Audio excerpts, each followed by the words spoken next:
Nako po, ito breaking news. Marcos Jr. ay kontrolado na talaga ng Amerika.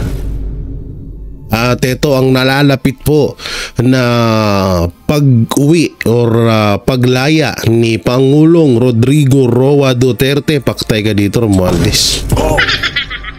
At ayun, welcome back to my YouTube channel. Alam niyo, marami tayong mga pag-uusapan ngayon, no? At ayan po yung mga iisa-isahin natin. Hindi tayo nakapag-vlog ng mga ilang araw. Tayo po ay nagkasakit at medyo na busy din. Kasi nga ni kinabahan. Alam niyo kung saan nagmula yung sakit ko? Kinabahan ako. Dahil kamakailan lang po pumunta tayo ng Cebu City. So ano ba nangyari sa Cebu? Hulaan ko muna kayo. Mangula muna kayo kung anong nangyari sa Cebu. So yun na nga, pumunta nga ako ng Cebu. Yung pagpunta ko doon, okay naman, lahat okay naman at masaya naman at kahit paano bigay tayo ng kaalaman sa ating mga kababayan mapatungkol sa mga fake news na lumalaganap sa ibang mainstream media at syempre sa social media na rin. So yun na nga. Pag uwi ko po ng galing Cebu, pauwi po dito sa pauwi ho dito sa Taguig, dito sa aming lugar, ay may nangyaring kababalagan na parang ang mahirap po atang kalimutan. At ayun na nga, ang eroplano ay biglang namatay ng 2 bisis. At siyempre si G. Guevara kinabahan ng hayop.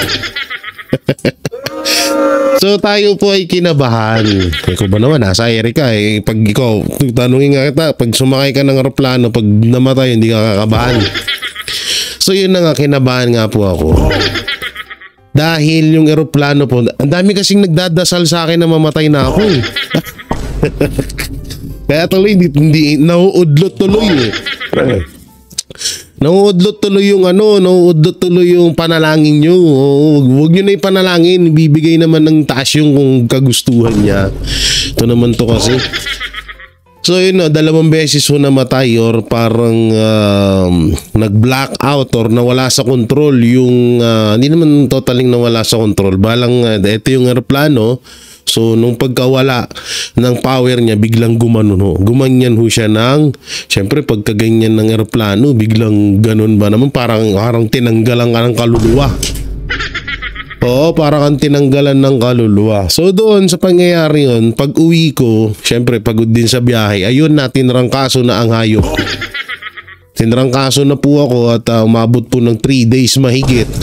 Sa tutusin, kahapon nung pagpasok ko ng pag-show namin sa Banateros, medyo alanganin pa talaga, pero kailangan natin dahil syempre tayo ay naghahatid ng totoong impormasyon sa ating mga kababayan. Syempre minsan sa social media at SMNI lamang ho sila ng tunay na balita. So yun na nga yung nangyari sa akin. Kwento ko lang naman, ito masyado kang mainipin. Kinuwento ko lang naman salpa kang bunganga mo. Joke lang. So dito nga, itong mga papanoorin ho nating video talagang sobrang makaka-relate ho kayo dahil alam nyo naman sobrang lupit po ng administrasyon natin, no? Pinakamagandang administrasyon sa kasaysayan ng hinayupak ng Pilipinas pala. Oo, biro mo, may ngayon may 20 kilos na bigas. Pero dito muna tayo, sana yan. Yung good news po kay PRRD yan. Ito, panoorin naman po muna natin tong good news. Oo, bago ba sabihin nila, puro ka na lang bad news, Jay. Puro na lang kayo bad news, good news naman. So ito po yung good news no na maaari nang bumalik ito si Pangulong Rodrigo Roa Duterte. Panoorin po natin at kasama si ate na napakaganda. Nagsumite ng depensa sa International Criminal Court o ICC ang kampo ni dating Pangulong Rodrigo Duterte. Ang argumento may kaugnayan sa jurisdiksyon ng ICC sa Pilipinas. Si Anton Cero magbabalita mula sa The Hague. Uy, yan ha? Isang legal argument ang inihain ng kampo ni dating Pangulong Rodrigo Duterte sa International Criminal Court o ICC. Ayon sa dokumentong petsang Mayo 1, 2025, iginit ni Atty. Nicholas Kaufman, legal counsel ni dating Pangulong Duterte, na wala na ang jurisdiksyon ng ICC sa Pilipinas dahil tuluyan na ang kumalas ang bansa sa Rome Statute noong taong 2019. Sa ilalim ng Article 19 ng Rome Statute, maaaring questionin ang jurisdiksyon ng ICC sa isang kaso kung ang akusado ay hindi sakop ng mga umiiral na kondisyon ng kasunduan. Sa isang panayam sa ICC, naunang sinabi ni Atty. Kaufman na ihahain nila ng mosyon sa lalong madaling panahon. In the coming days, perhaps even today, perhaps tomorrow, perhaps the beginning of next week, but no more than in 1 week, we will be filing our jurisdictional challenge. Binibigyang diin ng kampo ni Duterte na mahalaga ang pagiging kasapi ng isang bansa sa Rome Statute sa mismong panahon ng investigasyon o paglilitis. Kung wala ito, ayon kay Kaufman, ay walang sapat na batayan ng ICC para ituloy ang kaso. Sa jurisdiction stricto sensu, o striktong interpretasyon ng jurisdiksyon, may tatlong elementong tinitingnan: krimen, panahon, at individual na sangkot. Una, kung anong krimen ang sakop. Pangalawa, kung kailan ito nangyari. At pangatlo, kung sino ang sangkot.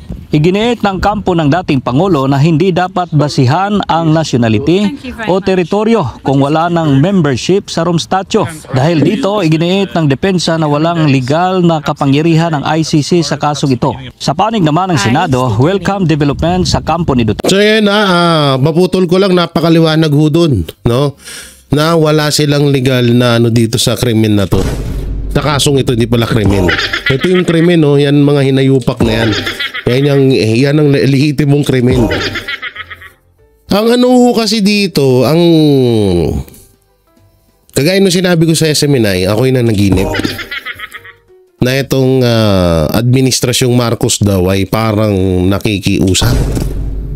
Chismis to Parang nakikiusap daw sa ICC na wag nyo muna. Medyo patagalin nyo muna dyan si PRRD.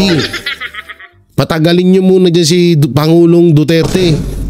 Huwag nyo munang iuwi dito kasi kulelat na nga yung team namin. Lalong mangungulelat pag nandito na si Pangulong Duterte. Ganon yung panaginip yun na panaginip. Dream. Ganon ha.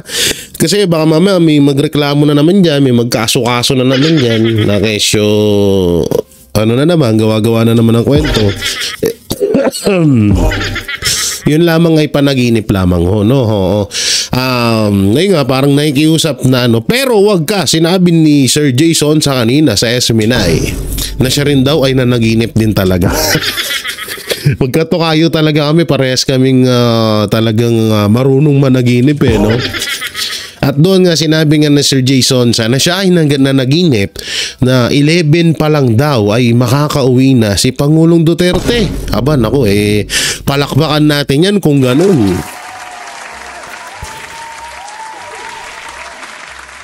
Biruin nyo ba naman, uuwi na si Pangulong Duterte. Mananalo pa yung 10 Duterte senatorial candidate. May impeach pa si Marcos. Aba, napakaganda ho nun.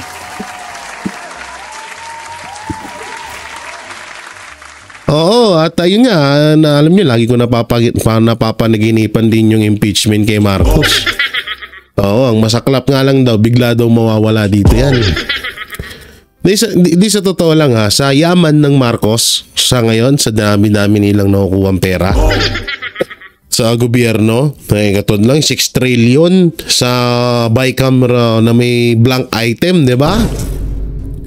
Ang dami pa, GSIS, andito yung picture na yun tingnan natin, baka tayo ay ma-fake news, baka sabihin nila fake news tayo. Maganda na rin yung tinitignan ho natin yung mga Asan na ba yun? Nandito ba yun?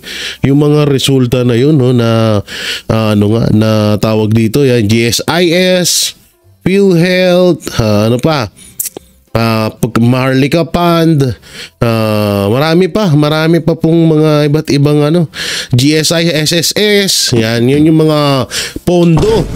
Yung flood control na ginagastosan ng 1.4 billion pesos a day, so wala na rin yun, no? At yung 2 billion pesos na confidential fund ni Pangulong Marcos Jr.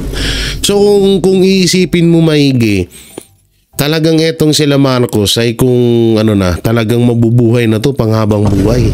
So, depende na lang kung ipangbilin ng pulburon lahat ng 6 trillion dahil pulburon nun. Ang daming pulburon nung yung 6 trillion na yun bibili, no? Ilang truck yung konsumo nila. So yun nga, talagang mabubuhay na sila sa dami ba naman pera na nakuha na eh. Yun nga, masama doon sa panaginip ko, bigla daw mawawala dito sa Pilipinas. Pati daw tong mga to, bigla daw tong mga mawawala to yan, kasi yung the 5 idiot. Yung mga the 5 idiot na yan talagang mawawala daw yan. Kaso may isa dyan sa kanila, or hindi natin, sabihin na natin silang 5. Sa lahat ng ginawa ni Romualdez at ni Marcos sa Pilipinas, may sasalo daw dyan. Yan daw ang, alam mo yung tipong siya yung sumalo ng lahat. Hindi naman siya yung nakinabang ng lahat ng pera, pero siya yung sumalo. Parang ginawa siyang puppet ni Marcos Jr. Ganun ang tindi ng panaginip ko, no? Minsan alam nyo, nagtataka na rin ako sa panaginip ko eh. Detalyado eh. Ay! Tuloy natin. Duterte ang mga resulta ng pagdinig ng komite ni Senator Amy Marcos.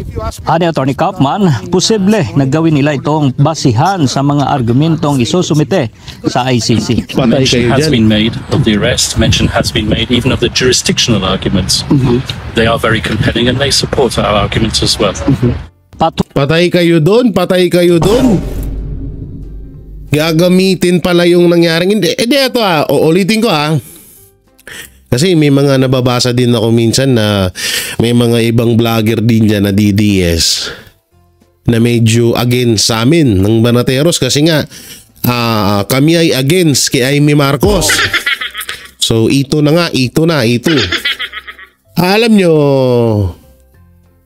nagpasalamat naman na kami kay Amy Marcos Nagpasalamat naman kami na thank you dahil nag-ano ka ng hearing na kahit wala namang winta. Ngayon kahit papano naman, maamin natin, may kwenta naman at mapapakinabangan naman. Ang akin lang, ang sinasabi talaga namin dito, pinupush namin at ini-encourage namin yung mga tao na wag na talagang magtiwala sa mga Marcos. Kasi nga nabudol na kami. Ikaw, di ka ba nabudol na hayop ka? Yung sita sa amin na ayaw namin kay Marcos. Yun nga nabudol na kami kaya ayaw namin, nabudol na ang buong Pilipinas kaya ayaw na ulit naming maranasan pa yun ng mga kababayan namin. Kaya talagang kami, okay na yun, nag-thank you tayo kaya Amy Marcos, tama na yun. Ba't kailangan pa natin siya iboto? Una-una, ang sabi ni Pangulong Duterte, 10 Duterte senatorial candidate lamang ang iboboto natin. At napakalaking tsansa nilang makapasok sa maging blacklist voting matawag nun. Yung tipong lahat sila pasok sa pagiging senador. Kapag 10 lang ang binoto nyo, yun po yung ibig sabihin doon. Kung magdaragdag ka pa ng 2, totoo naman, 12 naman ang senador. Kung magdaragdag ka pa ng 2, may maaaring malaglag sa 10 Duterte senatorial candidate. Kaya ako sa inyo, sundin nyo yung gugustuhan ni Pangulong Duterte. Doon naman sa mga galit sa amin dyan, mga dating Amy Marcos vlogger, tapos nag-switch sa Duterte vloggers, tapos nung magkakampi na ulit yung dalawa, nagbalik na naman sila. Una-una, wag nyo kaming pangaralan kung ayaw namin kay Marcos dahil Marcos pa rin yan. Pangalawa, Marcos pa rin yan. Pangatlo, Marcos pa rin yan. So, balik-balik na rin yung mundo, Marcos pa rin yan. Kaya ayaw na ho namin magtiwala. Sige kayo, kung gusto nyo siya iboto, edi boto nyo. Kung di pa kayo nadadala sa kahirapan na nangyayari ngayon sa Pilipinas, boto nyo. Wala naman yung problema nun. Hindi naman namin hawak mga kamay nyo. Hindi naman namin kontrolado utak nyo. Kami ay nagbibigay lamang ng suggestion. Fucking feel it? Ay, sorry. Tuloy naman ang pagpapadala ng liham ng mga taga-suporta ni dating Pangulong Duterte. Tayo nga pala, nakalimutan ko na po tayo si Amy Marcos kasi. At yung ano nga pala, yung maaaring magamit daw sa gagawing hearing or gagawing pag-iimbestigasyon or pagdepensa kay Pangulong Duterte yung nangyaring Senate hearing. So saan ba yun? Yung nga po yung mga pinagsasabi, yung mga nalahad doon sa nangyaring hearing ni Amy Marcos at ng The 5 Idiot. So kung sino ba yung tinatawag ng mga netizen na 5 Idiot ay sila ano daw? Sila Torre, kung kakakain ko lang kasi kaya hinihingal tayo. Si Torre, Pardo, Marbil at yung magkapatid na Remulla. Yan yung tinatawag na 5 Idiot ngayon sa sa social media. So lahat ng mga sinabi nila, lahat ng nabunyag doon ay gagamitin ho yun para madepensahan si Pangulong Rodrigo Roa Duterte na maganda yon. Kaso pangit ang dating nun kay Marcos. Paktay kayo. Paktay kayo, wala kayong allowance. Ay sorry. Wala kayong allowance. Tanggalan kayo ng allowance ni Ngagba. Hindi na kayo bibigyan ng allowance. Naku po, magkano pa naman allowance si Torre? Magkano ba allowance si Torre? Torre, chat mo nga ako, magkano allowance mo? So, para sa akin maganda yun ha. Sa kanya mula sa iba't ibang panig ng mundo. Ayon sa kanyang abogado, mahalaga ito sa kanilang moral at legal campaign. Ipinonto ni Attorney Kaufman na in high spirit si dating Pangulong Duterte at nananawagan ito sa publiko na igalang ang judicial process ng ICC, isang mahabang legal battle na kanilang hinaharap. Grabe palakpakan natin Pangulong Duterte. At syempre, palakpakan din ho natin ng SMNI News na hindi ho natin malalaman yung mga ganitong balita kung wala ho si itong SMNI ni Pastor Apollo C. Kibuloy. Palakpakan po natin yan. At dito naman tayo sa ito yung malupit ho ngayon na parang hawak na ho ng Amerika talaga. Ang hawak na ho ng ibang mga Amerikano ang ating gobyerno. So panoorin ho natin. Alam nyo, sa totoo lang kung bako sa mga millennials dyan, yung mga millennials dyan, ito minsan manood din ngayon ng politics issue para kahit pa paano prepare kayo. Hindi kayo puro jowa. Tapos kahit pag may jowa na kayo, magjojowa pa kayo ng isa pa. Tunggol. Dapat nanonood kayo ng politics para may alam kayo kahit pa paano. Alam nyo, ito delikado tong topic na to dahil kung sakaling mangyari ho ito, sobrang delikado dahil biruin mo parang babalik ho tayo sa nakaraan. Na tayo ay magiging aso, magiging alipin ng mga Amerikano.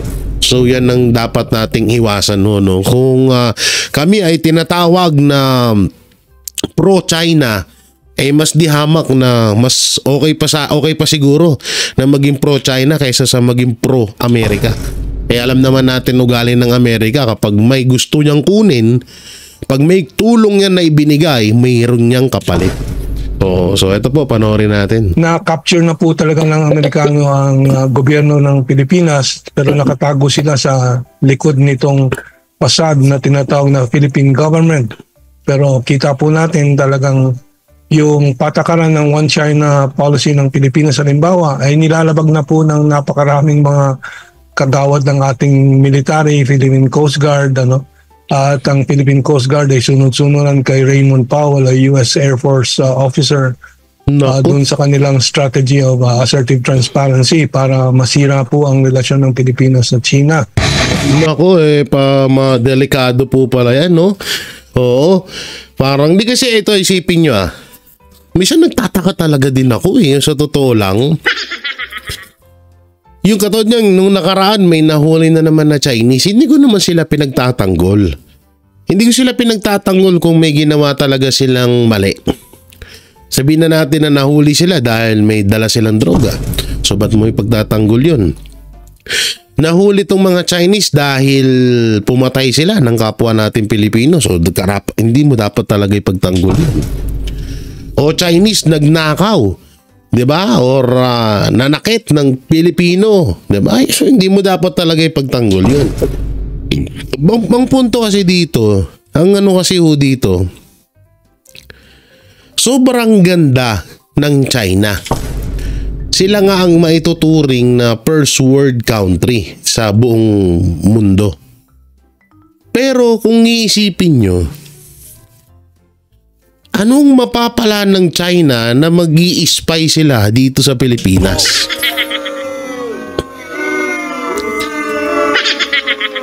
Hindi totoo ha. Kasi nung nakarami nahuli na naman po na Chinese national. So may kagamitan na naman daw na spy na naman daw. Isipin nyo maigi na lang. Tayo na sobrang, hindi ko po kinakahiya ang bansang Pilipinas. Mahal ko ang bayan ko, kaya nga nandito ako ngayon nagdadaldal sa harap niyo. Dahil gusto kong protektahan ang bayan ko. Ang ano ko dito, anong mapapala ng China na mag-imbestiga sila dito sa Pilipinas? Unang-una, kung sa high-tech lamang po na gagamitan, di hamak na mas upgraded po ang China. At kung usapang first world country lang naman, di hamak na first world country ang China. Aminin natin sa hindi, ang pinakamagandang lugar sa buong Pilipinas, walang iba kundi ang Davao, kundi ang KOJC, kundi ang KOJC compound, Glory Mountain, tsaka Prayer Mountain. Yan ang pinakamagagandang lugar sa buong Pilipinas, lalong-lalo na sa Davao. Anong mapapala ng China dito? Yun ang pinagtataka ko talaga mong maigi. Sobrang nganibos o sobrang garapal na ho ng administrasyong Marcos na palagi nilang pinapalabas sa mga Pilipino gusto na tayo ay ini-spy ng China. Ang tanong, putang ina, kung yung bigas nga natin halos sa 20 pesos, ang hirap-hirap ipatupad dito sa bansa natin dahil nga kulang tayo sa pera or sa pondo, ano pang i-spy dito ng ibang bansa? Maaari Amerika. Talagang pwede nilang sakupin ng bansa natin tapos ibebenta nila. Pero China, isipin nyo, China ang isa sa pinakamalaking bansa sa Pilipinas. China ang isa sa pinakamagandang bansa sa Pilipinas.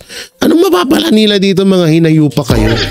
Minsan nawiwirduan ako sa mga balitang yun. Sabi ko, buta na wala talaga ng kwenta tong mga mainstream media.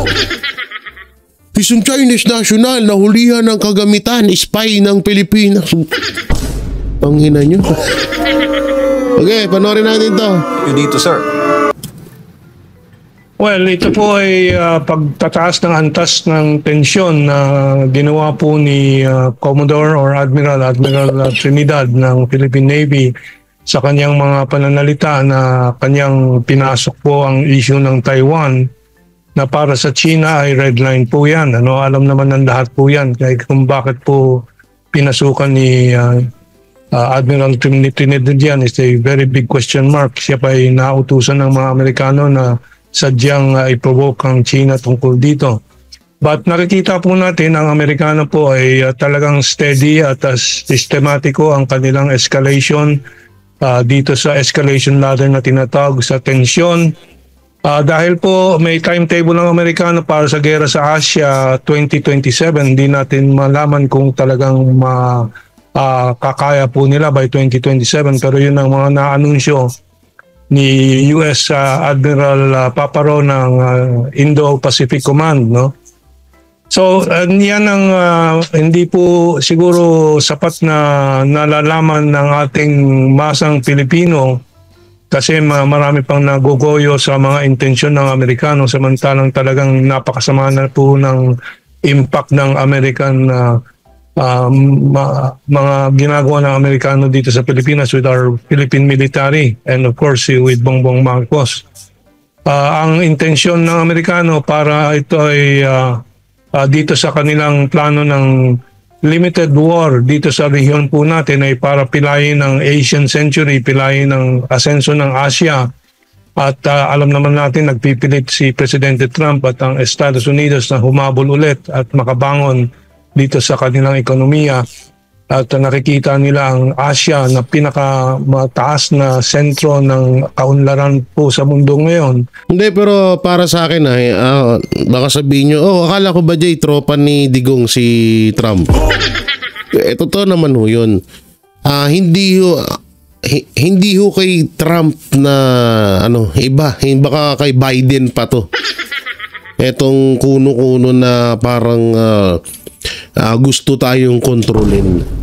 Kasi nga kung mapapansin nyo maigi, yung ginawa ni Biden sa mga relihiyon or yung ginagawang krimen ni Joe Biden sa Amerika, lalong-lalo na nga ho doon sa mga relihiyon na inaabuso, na yun naman din yung ginawa ni Marcos Jr. sa Pilipinas. So wala silang pinagkaiba. So sa madaling salita, kung ano yung ginawa ni Biden, yun din yung ginagawa ni Marcos Jr. dito sa Pilipinas. Kaya talaga din tayo, hindi talaga din natin maiwasan na hindi maimaisip na hindi kaya talagang nubo ako guys. Hindi kaya talagang na kontrolado ng ni Biden itong si Marcos Jr. Ewan natin dito, may panood natin dito yan. Hadlang dito sa kanilang ninanais na babalik ng sigla ng American economy. So I hope more people understand through your broadcast, MJ and Admar. Tsaka sir, marami ang umaasa na sa bagong administrasyon ni Trump matitigil na ito itong mga nangyayari sa ating region, particularly ang mga sinusulong na pagkakagulo between China and the Philippines, yung parang pinaghahati-hati tayo pero hindi pa rin pala talaga nagbago ang American interest, Sir Herman. Well, unang-una si Trump, maaaring naiba po ang kanyang intensyon, which is medyo maging mas mapayapa ang relasyon ng Amerika sa mundo. But nakikita naman natin po na hindi po siya talagang in full control ng American policy. At ang kanyang kabinete ay napakaraming mga neoconservatives na mga pro-war na mga cabinet members po, Marco Rubio, Pete Hegseth and so on. So nalalagay din po sa conflicting situation si Presidente Trump. Unlike po sa ibang mga bansa kung saan ang liderato tulad ng China, President Xi Jinping, sa Russia, President Putin, talagang hawak na hawak nila ang kanilang pamahalaan at ang mga tauhan po ng kanilang partido na in control. Sa Yan nga Estados yan Unidos. Ito yung sinabi niya na kontrolado or talagang yung mga presidente na nabanggit na yun, katulad nila Putin, yan sa China, sa Korea, sa ibang bansa. Yung mga presidente na yan, katulad sa Hong Kong, sa Japan, yung mga presidente na yun, yung ginagawa nilang, alam mo yun, yung talagang manage, talagang sobrang nilang kontrolado yung mga tao, yung kaganapan, yung daloy ng pamumuhay doon sa lugar na yun. Sasangayon ako at yun din ang gustong yung pagiging kontrolado ng isang presidente, yung mga tao, yun ang gustong mangyari ni Marcos Jr. sa pamamagitan ng masama. Kasi isipin nyo maigi etong mga presidente na nabanggit dito, Japan, Hong Kong, China, Russia, yung ano kasi nila, ang ginagawa kasi nila doon, build, no? Puro pang mga talagang napapakinabangan ng gusto ng taong bayan yung ginagawa nila doon sa kanilang bansa. Katulad na lang ho sa China, di ba? Kung makapunta ho kayo doon, sobrang high-tech na ho. May ultimo nga deliver sa pagkain, di aeroplano na. Di robot na ho, no? So, yun sana ang maganda. Kaso ang nangyayari kasi dito sa Pilipinas, na dapat yun ang tularan ni Marcos Jr. Katulad na nga lang yan, China, tularan sana ng pamamalakad yan. Oo, dito sa Pilipinas, kahit papano makaangat-angat man lang tayo sa pagiging first world country, kaso nga. Kasi nga dito sa Pilipinas, puro pagnanakaw. Puro kupit doon, kurap doon, kurap dito. So ngayon yung mga build project na nasimulan ni Pangulong Duterte, wala na din. So tignan nyo, lahat ngayon nakatenga na. Ultimong pinagyabang nga na 5,500 na flood control, di na nga natin alam kung nasan na yun. Na-overwhelm daw. Sabi niya, na-overwhelm lang yun. Hindi, kaya tsaka ito isa ang China, or ang China ang pinaka number 1 invest or export, exporter ba yun? Tama, hindi ako nagkakamali. Sa buong bansa dito sa mundo natin. Tapos tayo na dapat nakikisama, na tayo ay dapat ay makisama sa mga lahat ng bansa na nakapaligid sa bansa natin. Ang nangyayari, imbis na pakisamahan natin yung China para magkaroon ng maraming investor or investment dito sa bansa natin, ang nangyayari, inaaway natin sila. Ito na lang ho ano ho bang naitulong ng Amerika sa atin? Saan yung Jones Breed? Ang tagal na ho nun. Ang ano pa doon, may kapalit pa ho yun. Hindi ko lang maisa-isa sa inyo kung anong naitulong ng China rito, pero maraming kaya nga kinaibigan niya ni Pangulong Duterte kasi nga napakinabangan niya. Kasi nga utak ang ginamit, hindi bunganga. Sa panahon ngayon, bunganga ginagamit ng administrasyon, hindi utak. Kaya nagkakaleche-leche. Parang Pilipinas ay napakahirap po at masasabi nga although ang impression ng mga tumitingin sa Estados Unidos ay makapangyarihan ng presidente ng Estados Unidos, pero sa totoo parang ampaw po rin ng kanilang posisyon dahil po yung mga financial, economic interests sa military-industrial complex ay nandoon sa loob na nagko-competition din sa control ng patakaran ng presidente nila. Sir, itong nakikita mo ngayon na ating dealings with Taiwan and China, tingin mo anong turning point nito? Dahil kung walang nagsasalita dito kaugnay sa mga opisyal ng pamahalaan na dapat sana nagmamando kaugnay po sa ating foreign policy. Wala tayong naririnig sa presidente. Mas nagko-comment pa siya doon sa suspension order ng mga local official. Ngayon masama dyan Kasi inuuna pa ni Marcos yung mga magkomento sa mga walang kwenta Pagdating sa drug test, ngingitian ka lang. Pagdating dito sa pag-i-invest or pagpapayabong or pagpapaganda ng Pilipinas, nga bells. Yung 20 pesos na bigas mo, hindi na magtatagal. Hype na yan, walis na tayo sa Pinas. Nga naman din talaga ng eleksyon. Hindi na gumagampan ng kanyang kagawaan si Presidente Bongbong Marcos dahil po wala po siyang kapangyarihan talaga. At ang kapangyarihan po sa foreign policy at foreign military engagement strategy ay ang mga Amerikano na po talaga. Sa pamamagitan ng mga utos na binibigay nila sa kanilang mga proxies dito. And I would say that these are Gibo Chodoro, yung kanilang minsan tinatawag ng mga chihuahuas nila, mga utusan po nila. Walang iba kundi ang mga makakaliwa na yun. Oo, sino ba yung tinutukoy ni Professor ng mga chihuahua ng mga Amerikano sa Pilipinas? Walang iba kundi yung mga makakaliwa. Tignan mo, ang dami hong mga makakaliwa ngayon na tumatakbong senador. May nakabuo pa sila ng sarili nilang grupo. Diba? Magulat nga tayo, baka manalo lahat yun. Pag naman sana, puta na. Pag wala na pag-asa bansa natin. Wala ako, titigil na rin ako mag-vlog. Mukbang na lang ako. Oo, wala na kasi pag nagpatuloy ako mag-vlog doon, kaso yun. Baka ipapatay pa ako. Wala tayong magagawa talaga, no? Anyo, si Browner, who was trained all his life in so many American military bases, Naku, pati pala si Browner. and so on. So, na-capture na po talaga ng Amerikano ang gobyerno ng Pilipinas, pero nakatago sila sa likod nitong pasad na tinatawag na Philippine government.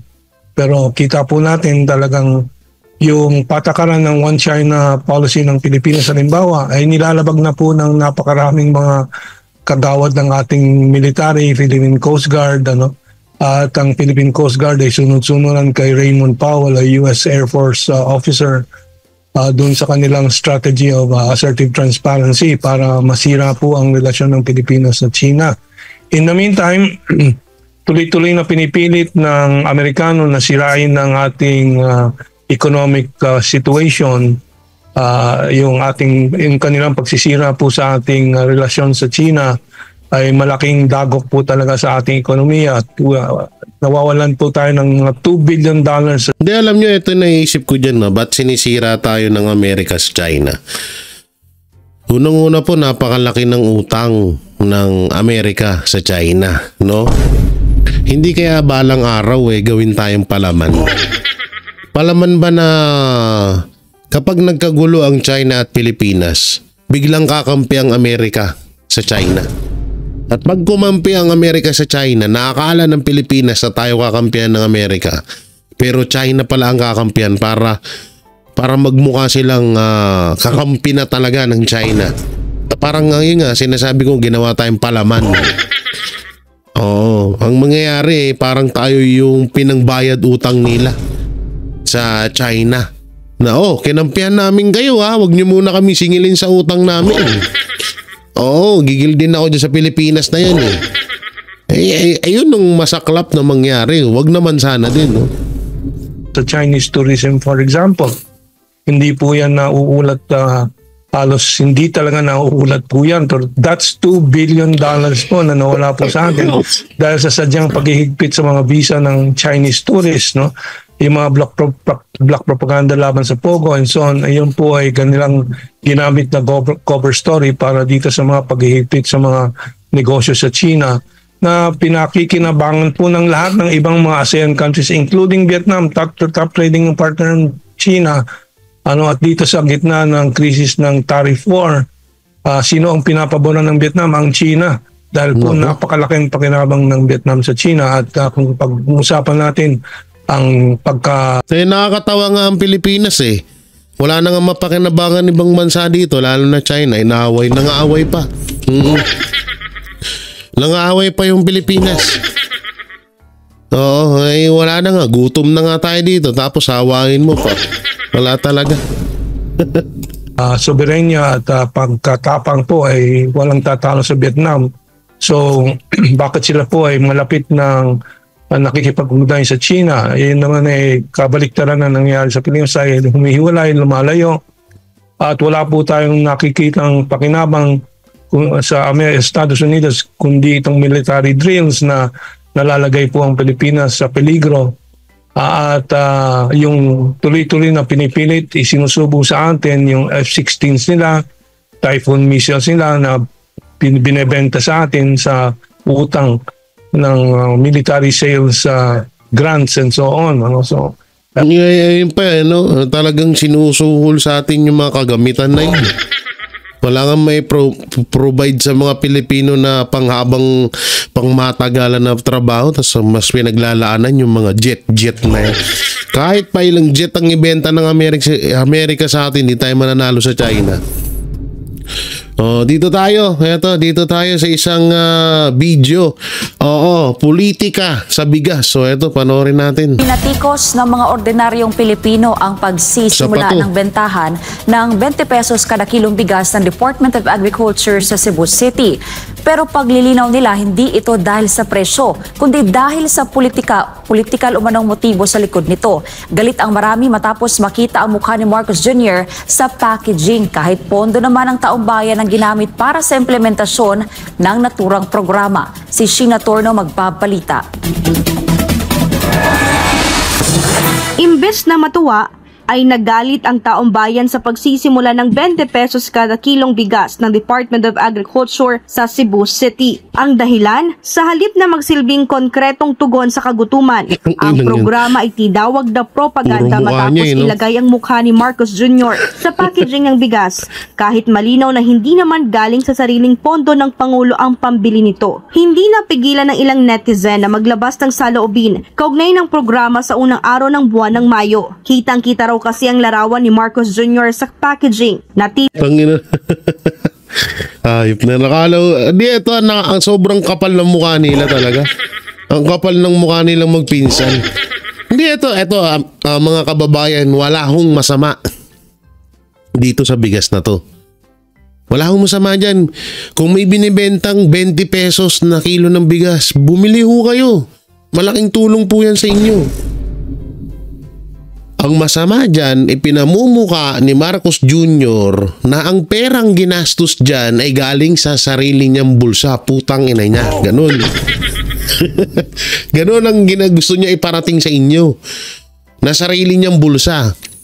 Yung pera na ginagastos dyan. Yan yung gusto niyang ipamuka sa inyong lahat. At ang masama pa dito, binili mo ng mahal yung bigas, ibinenta mo ng mura. Ang pangatlong masama pa dyan, tax ng bayan tong pinangbili dito sa bigas na to, tax din ng bayan ang ipinangbibili.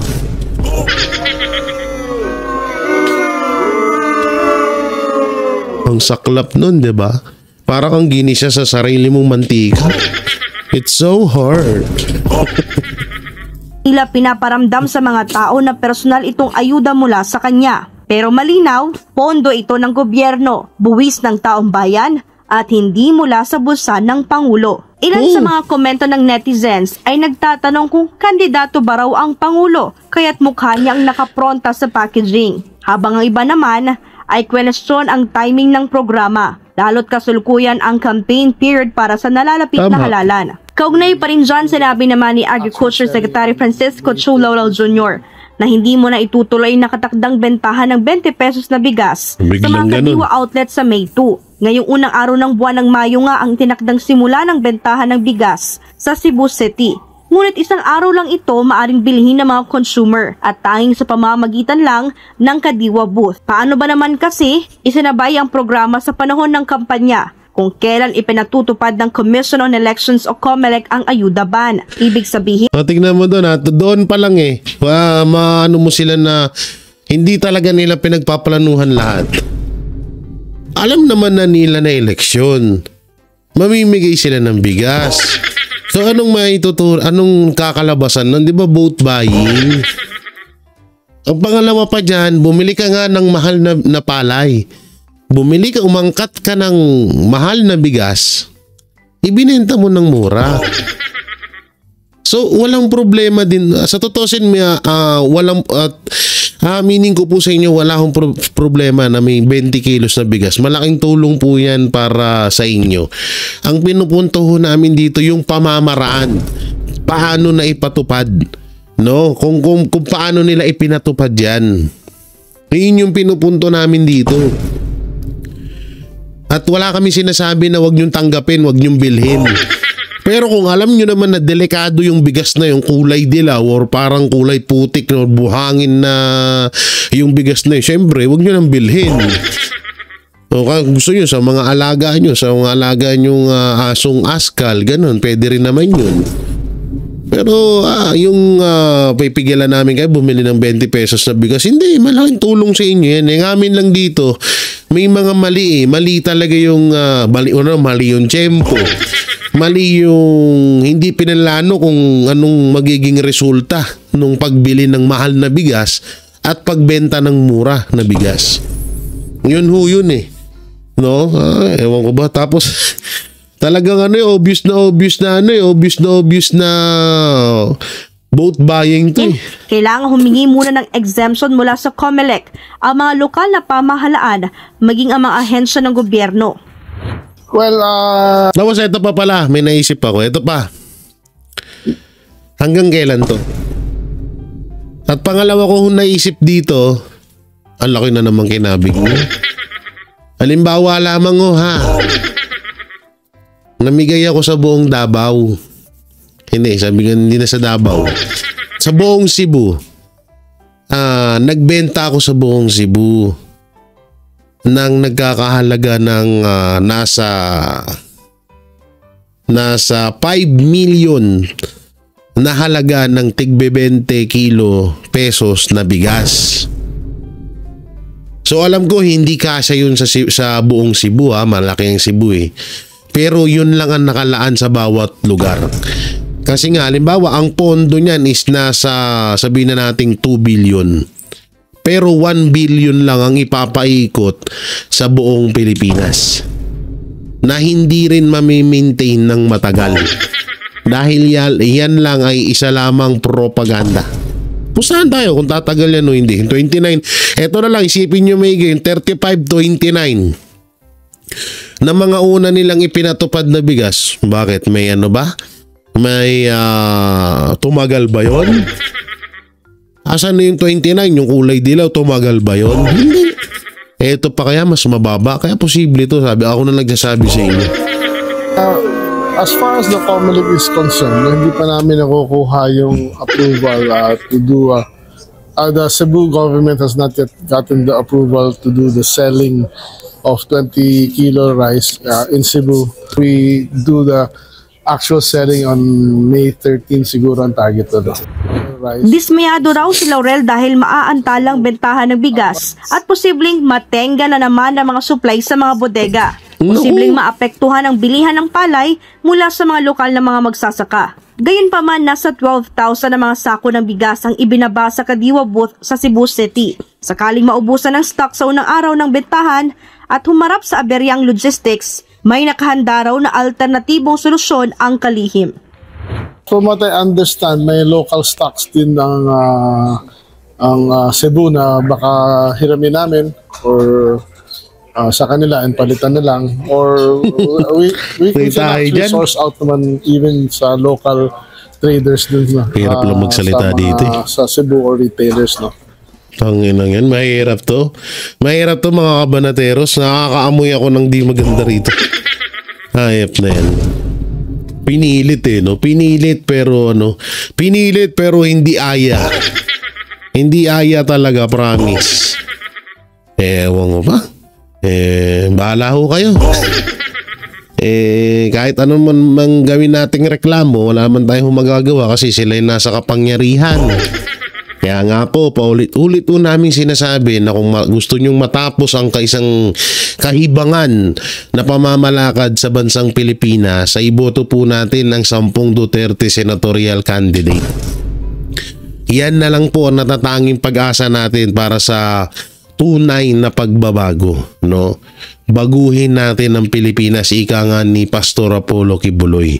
Kaya kayo mga kababayan, yung 20 pesos lang bigas, bilhin nyo, walang problema. No? Pero wag ko kayo magpadala na, eto 20 pesos, boto nyo alyansa. Wag ko ganun ha. Oo, baka madala na naman kayo sa bola-bola. Magkano bola-bola din mahal na pag niluto nyo yan.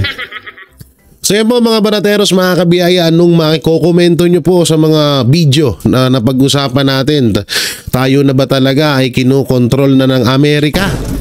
At eto nga yung 20 kilos na 20 pesos kilo ng bigas, okay ba sa inyo? At ang nalalapit na pag-uwi ni Pangulong Rodrigo Roa Duterte. So comment nyo lang po dyan sa baba. At syempre, don't forget to like, share, comment and subscribe sa ating YouTube channel. Paipindot na lang din po yung bell button para lagi kayong updated sa ating mga video araw-araw. So maraming salamat. Ingat po kayo palagi. God bless and peace. And bye-bye. Yan ang Banatero, walang inuurungan. Pag tama palakpakan, pag mali ay babanatan. Yan ang Banateros, boses ng ordinaryong Pilipino. Banateros ay walang makakaawan, walang inuurungan. Banateros ay tinutulungan.